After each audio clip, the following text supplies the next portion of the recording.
ശ്രീ അരുൺകുമാർ ഇവിടെ പറഞ്ഞപ്പോൾ ഒന്ന് രണ്ട് കാര്യം. ഒന്ന്, ഇടതുപക്ഷം ദുർബലപ്പെടണം എന്ന് കോൺഗ്രസ് ആഗ്രഹിക്കുന്നു. ആദ്യമായിട്ട് ഞാൻ പറയട്ടെ, CPM ഇടതുപക്ഷമല്ല എന്നുള്ളത് നിങ്ങൾ ആദ്യം മനസ്സിലാക്കുക. CPM ഇന്ന് ഒരു ഇടതുപക്ഷ സ്വഭാവവുമില്ല. CPM തീവ്ര വലതുപക്ഷ പാർട്ടിയായിട്ട് കേരളത്തിൽ മാറിയിരിക്കുന്നു. ഞാൻ അതുകൊണ്ട് പലപ്പോഴും CPM എന്ന് പറയാറില്ല, പിണറായിസ്റ്റുകൾ എന്ന് പറയാറുള്ളൂ കേരളത്തിൽ. ആ പിണറായിസ്റ്റുകൾ തീവ്ര വലതുപക്ഷമാണ്. നിങ്ങളെ RSSനോടും BJPയോടും കൂട്ടിക്കെട്ടി മാത്രമേ ഏത് വിഷയത്തിലും, അത് സാമ്പത്തിക വിഷയത്തിലാണെങ്കിലും വർഗീയതയ്ക്കെതിരെയുള്ള പോരാട്ടത്തിലായാലും എല്ലാത്തിലും BJPയോട് കൂട്ടിക്കെട്ടി മാത്രമേ കേരളത്തിലെ പിണറായിസ്റ്റുകളെ കാണാൻ കഴിയൂ. ഇടതുപക്ഷം ഇന്ന് ശരിക്കും പറഞ്ഞാൽ കോൺഗ്രസ്സാണ്. കോൺഗ്രസ്സായി ഇടതുപക്ഷത്ത് നിലയുറച്ചു നിൽക്കുന്നു എന്നുള്ളതാണ് ഈ തെരഞ്ഞെടുപ്പിൻ്റെ ഏറ്റവും പ്രധാനപ്പെട്ട ഒന്ന്. അവിടെ തീവ്ര വലതുപക്ഷമായ കേരളത്തിലെ പിണറായിസ്റ്റുകളോട് ഔദ്യോഗികമായി CPMനോട് ഞങ്ങൾ പോരാടുന്നു എന്നുള്ളത് തന്നെയാണ്. പിന്നെ രണ്ടാമതൊരു കാര്യം, ഈ ഇടതുപക്ഷം ദുർബലപ്പെടുന്നു എന്നുള്ളൊരു വാദം CPMനെ സംബന്ധിച്ച് പോലും പറയാൻ കഴിയില്ല. കാരണം CPMന് രാജസ്ഥാനിൽ ഒരു സീറ്റ് നൽകിക്കൊണ്ട് CPMന്റെ ദേശീയ പദവി നിലനിർത്താൻ കോൺഗ്രസ് സഹായിക്കുക കൂടിയായിരുന്നു രാജസ്ഥാനിൽ. അതെവിടെയാ? 30,000 മാത്രം വോട്ടുള്ള സ്ഥലത്ത് കോൺഗ്രസ് സീറ്റ് വിട്ട് നൽകിക്കൊണ്ട് അവരെ മത്സരിപ്പിക്കാറ്. ഇനി അത് ചിലപ്പോൾ പറയും ഞങ്ങൾക്ക് മറ്റ് സ്ഥലങ്ങളിൽ വോട്ടുണ്ടായിരുന്നു, അപ്പോൾ അതുകൊണ്ട് മുന്നണിയുടെ ഭാഗമായിട്ട് കോൺഗ്രസിന് ഞങ്ങളെല്ലാം വോട്ട് ചെയ്തു എന്നൊക്കെ പറയാം. അതൊരു മുന്നണി മര്യാദയുടെ ഭാഗമായിട്ട് ഞാനത് നിഷേധിക്കില്ല. പക്ഷേ അപ്പോഴും നോക്കുക, 2020 സീതാറാം യെച്ചൂരിയെ വെസ്റ്റ് ബംഗാളിൽ നിന്ന് കോൺഗ്രസ് പിന്തുണച്ചുകൊണ്ട് രാജ്യസഭാ അംഗത്വം കൊടുക്കാം എന്നുള്ളത് കോൺഗ്രസ് ഒരു അൺകണ്ടീഷണലായിട്ട് ഒരു ഉപാധിയുമില്ലാതെ മുന്നോട്ട് വെച്ചതാണ്. അന്ന് പിണറായിസ്റ്റുകളാണ് അതിനെ അട്ടിമറിച്ചത്. അപ്പം ഞങ്ങൾക്ക് CPMനോട് വിരോധമില്ല, ഞങ്ങൾ ഇടതുപക്ഷം ദുർബലപ്പെടണമെന്ന് ആഗ്രഹിക്കുന്നവരല്ല. പക്ഷെ കേരളത്തിലെ CPM എന്ന് പറയുന്നത്, ഔദ്യോഗികമായി CPM എന്ന് പറയുന്ന പിണറായിസ്റ്റുകൾ RSSനോട് കൂട്ടിക്കെട്ടി കണ്ടുവരാം. അതങ്ങനെ നിൽക്കട്ടെ. ഇനി രണ്ടാമത്തെ കാര്യം, നിങ്ങളൊരു തീരുമാനത്തിലേക്ക് എത്തുക അരുൺകുമാർ. എന്താ നിങ്ങളുടെ തീരുമാനം? രാഹുൽ ഗാന്ധി വയനാട് വന്നത് വഞ്ചനയാണ്. രാഹുൽ ഗാന്ധി വയനാട് രാജിവെക്കുന്നത് വഞ്ചനയാണ്. പ്രിയങ്ക ഗാന്ധി വയനാട്ടേക്ക് വരുന്നത് വഞ്ചനയാണ്. നിങ്ങൾ എവിടെയാണ് നിങ്ങൾ നിൽക്കുന്നത്? അത് നിങ്ങളൊന്ന് ആദ്യം തീരുമാനിക്കും. കാരണം രാഹുൽ ഗാന്ധി വയനാട് വിടുന്നു എന്ന് പറയുമ്പോൾ അയ്യോ വഞ്ചിക്കുന്നേ എന്ന് പറയുകയാണ്. അപ്പോൾ രാഹുൽ ഗാന്ധി ഇവിടുന്ന് പോകാൻ പാടില്ല. പക്ഷേ എന്നാൽ രാഹുൽ ഗാന്ധി മത്സരിച്ചപ്പോൾ ഇത് തന്നെയായിരുന്നു. അതും വഞ്ചനയാണ്, BJPയോടുള്ള പോരാട്ടത്തോടുള്ള വഞ്ചനയാണ് എന്നുള്ള രീതിയിലാണ് പറഞ്ഞത്. ഇപ്പോൾ എന്താ ഇവിടെ പ്രിയങ്ക ഗാന്ധി വരുന്നതിൻ്റെ കോണ്ടെക്സ്റ്റ് എന്താ? രാഹുൽ ഗാന്ധി വയനാട് മത്സരിച്ചു. രാഹുൽ ഗാന്ധി വയനാട് മത്സരിക്കുമ്പോൾ റായ്ബറേലിയെ കുറിച്ചൊരു തീരുമാനം എടുത്തിരുന്നില്ല. അരുൺകുമാർ വളരെ കൗശലത്തോടു കൂടി 2 ദിവസം കഴിഞ്ഞപ്പോൾ പ്രഖ്യാപിച്ചെന്നാണ്. അല്ല, ഏപ്രിൽ 26 കേരളത്തിലെ തെരഞ്ഞെടുപ്പ് കഴിഞ്ഞു. മെയ് 3 രാഹുൽ ഗാന്ധിയുടെ റായ്ബറേലിയിലെ സ്ഥാനാർത്ഥം പ്രഖ്യാപിക്കപ്പെടുന്നത്. റായ്ബറേലിയിലെ ജനങ്ങളും വയനാട്ടിലെ ജനങ്ങളും സ്വാഭാവികമായിട്ടും ഏകദേശം ഒരേ ചിന്തയൊക്കെ ഉള്ളവരാണല്ലോ. റായ്ബറേലിയിലെ ജനങ്ങൾക്കറിയാമായിരുന്നല്ലോ വയനാട് രാഹുൽ ഗാന്ധി മത്സരിച്ചിട്ടാണ് വരുന്നത്, അവിടെ എന്തായാലും വിജയിക്കും. എന്നിട്ടും റായ്ബറേലിയിലെ ജനം 3,90,000 വോട്ടിന്റെ ഭൂരിപക്ഷത്തിനല്ലേ ജയിപ്പിച്ചത്.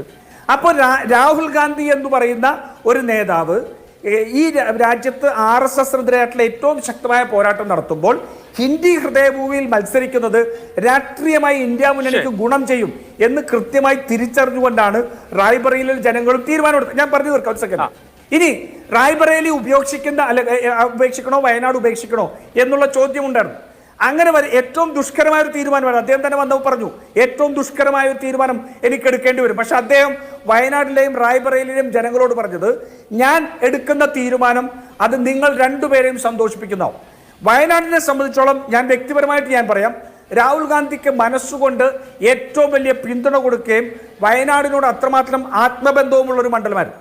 അങ്ങനെ വയനാട് രാഷ്ട്രീയ കാരണങ്ങളാൽ മാറേണ്ടി വരുന്നൊരു സാഹചര്യം ഉണ്ടാകുമ്പോൾ വയനാടിന് ഒരൊട്ടും പരിഗണന തീരാതെ നെഹ്റു കുടുംബത്തിൻ്റെയും രാഹുൽ ഗാന്ധിയുടെയും മനസ്സിനുള്ളിൽ വയനാടുണ്ട് എന്ന് ജനങ്ങളെ ബോധ്യപ്പെടുത്തി അവർക്ക് സന്തോഷകരമായ ഒരു തീരുമാനം വേണമായിരുന്നു. ആ സന്തോഷകരമായ തീരുമാനമാണ് പ്രിയങ്ക ഗാന്ധിയിലൂടെ വന്നത്. പ്രിയങ്ക ഗാന്ധിയും ഒരു കുടുംബ ആധിപത്യമുണ്ട് എന്ന് വരുത്തേണ്ടെന്ന് വിചാരിച്ച് മാറിയുന്ന പ്രിയങ്ക ഗാന്ധി. പക്ഷെ രാഹുൽ ഗാന്ധിയുടെ വയനാടിനോടുള്ള ആത്മബന്ധം, ആ ആത്മബന്ധത്തെ നിലനിർത്തുന്നതിന് വേണ്ടി പ്രിയങ്ക ഗാന്ധി മത്സരത്തിന് തയ്യാറായി എന്നുള്ളതാണ് വസ്തുത. അപ്പോൾ ആ രീതിയിൽ വയനാടിനോട് നീതിപൂർവകമായി തന്നെ ഒരു ബന്ധം പുലർത്തിക്കൊണ്ട് തന്നെ ആണ് രാഹുൽ ഗാന്ധി വയനാട് വിടുന്നത്.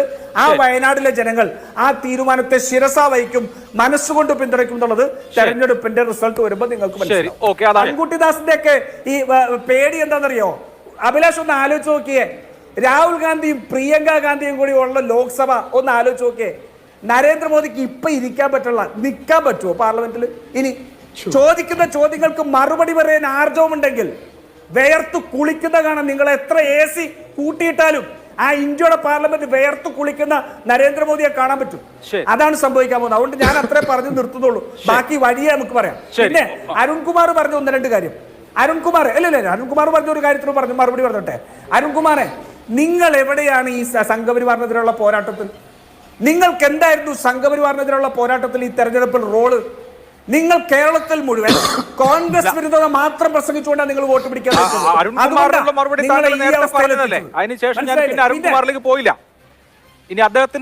കുറച്ച് 2-3 കാര്യങ്ങൾ പറയാനും കൂടി.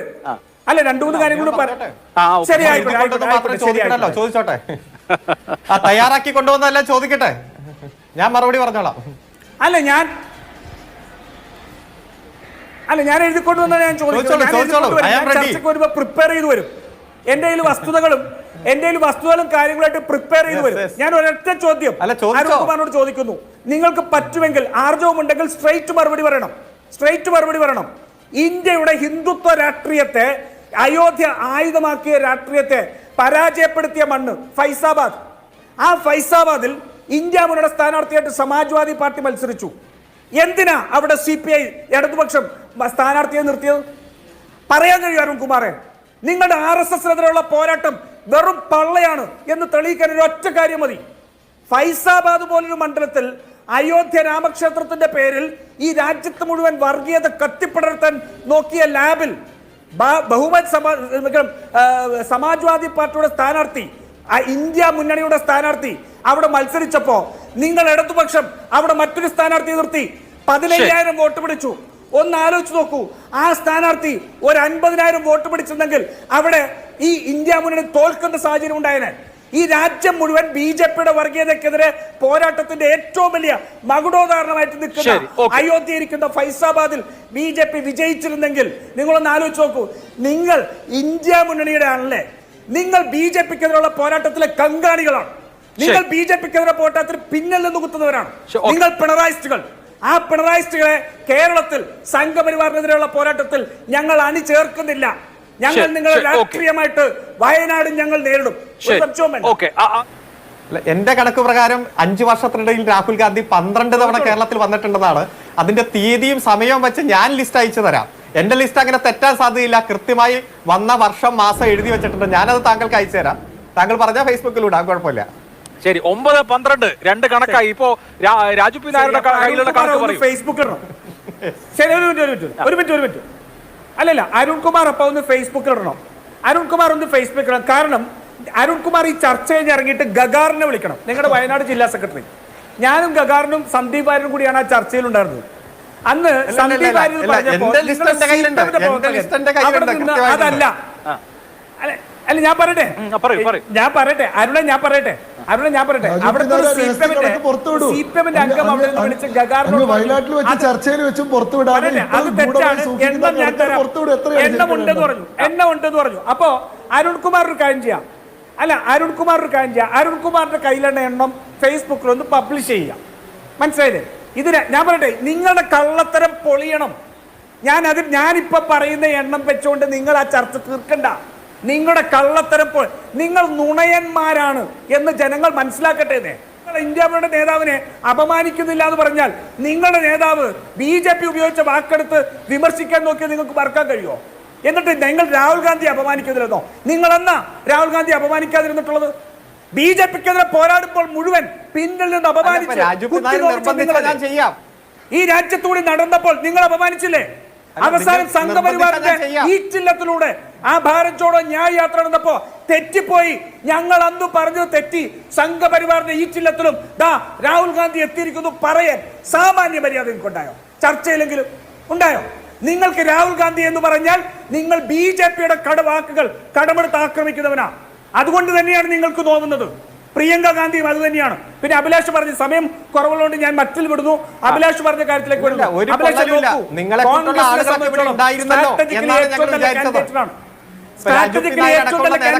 ഉണ്ടായിട്ട് പുറത്തുനിന്ന് ഒരാളെ കൊണ്ടുവരേണ്ടി വന്നല്ലോ എന്നുള്ള ആശങ്ക പങ്കുവെച്ചതാ.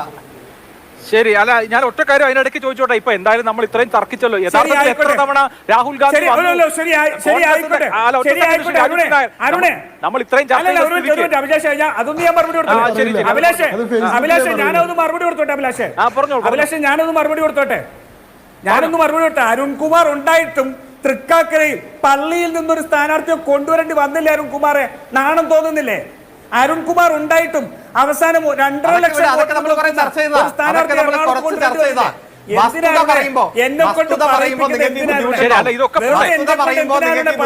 ഞാനൊരു ചോദ്യം ചോദിക്കട്ടെ, ഒരു സെക്കൻഡ്. എന്നെ കൊണ്ട് അരുൺ എന്തിനാ വെറുതെ പറയിപ്പിക്കുന്നത്? ഞാൻ ഇതൊന്നും പറയുന്ന ആളല്ല.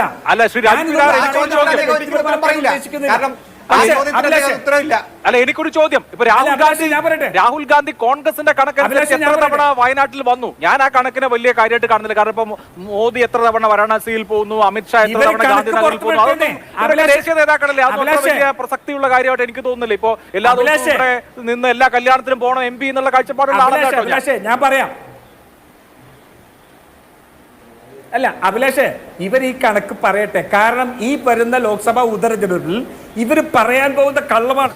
അപ്പൊ ഇവര് കള്ളം പറയട്ടെ. ഇപ്പൊ 2 മറുപടി ഇല്ലല്ലോ. ഈ 2 പേർക്കും ഇപ്പൊ മറുപടി ഇല്ലല്ലോ. ഫേസ്ബുക്കിലിട്, നിങ്ങൾ ഫേസ്ബുക്കിലിട്. നിങ്ങളുടെ അപവാദ പ്രചരണങ്ങൾ, നുണപ്രചരണങ്ങൾ നിങ്ങൾ ഒറ്റക്കെട്ടാൻ. ഇനി അഭിലാഷ് പറഞ്ഞതിലേക്ക് വരട്ടെ. ഞാൻ അഭിലാഷിലേക്ക് വരട്ടെ. അഭിലാഷ് പറഞ്ഞതിലേക്ക് ഞാൻ വരട്ടെ. ഇതൊന്നും സത്യമല്ലാത്തൊന്നും അല്ലല്ലോ അരുൺകുമാറെ. ഇതൊക്കെ ജനങ്ങൾക്ക് അറിയാവുന്ന കണക്കുകളല്ലേ? നിങ്ങൾ ആ കള്ളങ്ങൾ പറയാൻ വേണ്ടിയാണ് ഞങ്ങൾ വെയിറ്റ് ചെയ്യുന്നത്. നിങ്ങൾ കള്ളം പറയും. അഭിലാഷേ, ഒറ്റ കാര്യമുള്ളൂ. പ്രിയങ്ക ഗാന്ധി കേരളത്തിൽ നിന്ന് വയനാട്ടിൽ നിന്ന് മത്സരിച്ചു വരുന്നതോടുകൂടി വയനാടിനോട് രാഹുൽ ഗാന്ധി പറഞ്ഞ സന്തോഷകരമായ തീരുമാനം അത് നടപ്പാക്കപ്പെടുന്നു, അത് തെളിയിക്കപ്പെടും. 2, സ്ട്രാറ്റജിക്കലി നോക്കൂ. സൗത്ത് ഇന്ത്യയിലും നോർത്ത് ഇന്ത്യയിലും കോൺഗ്രസിന്റെ ഏറ്റവും പ്രബലരായ RSSനെതിരായുള്ള പോരാട്ടത്തിലെ കുന്തമുനകൾ സൗത്ത് ഇന്ത്യയിലും നോർത്ത് ഇന്ത്യയിലും നിൽക്കുകയാണ്. അത് അടുത്ത 5 വർഷം പാർലമെന്റിനകത്തും പുറത്തും ഞങ്ങൾക്ക് തരുന്ന ഊർജം ചെറുതായിരിക്കില്ല. വലിയ ഊർജമാണ് ഞങ്ങൾക്ക് തരാൻ പോകുന്നത്. 2029 അല്ല, 2 വർഷത്തിനുള്ളിൽ, പരമാവധി 2 വർഷത്തിനുള്ളിൽ നരേന്ദ്രമോദി നിലംപൊത്തുന്ന ആ തെരഞ്ഞെടുപ്പിൽ സംഘപരിവാറിനെതിരെയുള്ള തേരാട്ടും ഞങ്ങൾ ദക്ഷിണേന്ത്യയിൽ നിന്നും ഉത്തരേന്ത്യയിൽ നിന്നും ഒരേ മാഗ്നിറ്റ്യൂഡിൽ ഞങ്ങൾ ആക്രമിക്കും. അതാണ് ഞങ്ങളുടെ രാഹുൽ ഗാന്ധി ഡബിൾ എൻജിൻ ഗാന്ധിയാണ് കോൺഗ്രസ് ഉദ്ദേശിക്കുന്നത്.